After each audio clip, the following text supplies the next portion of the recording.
شیخ صاحب مثال دا څاروي موږ ذکر کړو دا میخه شوله غواګانې شولې اوښان ګډان غوره کم دی یو کس وایي چې زه به غوره شي باندې قرباني کوم په دې کې غوره کم یو دی په دې باب کې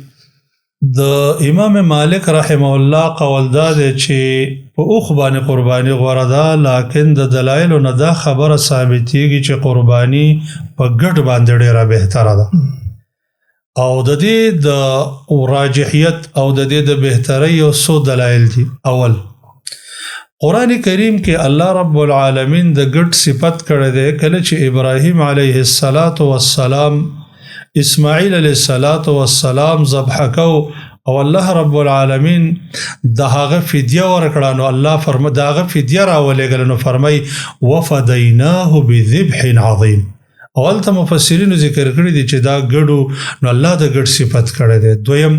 د رسول الله صلی الله علیه وسلم مستمر عادت دا چې هغه په ګډ قرباني کوله کان رسول الله صلی الله ضحى رسول الله وسلم بکبشین اقرنین املحین هم دغه رنګي رسول الله صلی الله علیه وسلم هغه د دې بهتري بیان کړی دا چې غوره ګډ چې دی غوره قرباني هغه ګډ دی اگر کدي روایت کې لږ ضعف دی. او څلورم دا دی چې ګډ غوښه ډېره بهترینه ده د هغه ویښتان وجغڼې وړۍ ډېرې دي او الله نیکیانې د هغې په وجه باندې ورکوي غوښه ډېره بهتره ده قیمت هم ډېر زیات دی نو په دې کې د الله د شاعرو ښه تعظیم راځي نو غوره قرباني په ګډ باندې. Don't forget to like, share and subscribe. Rana Studio Podcast.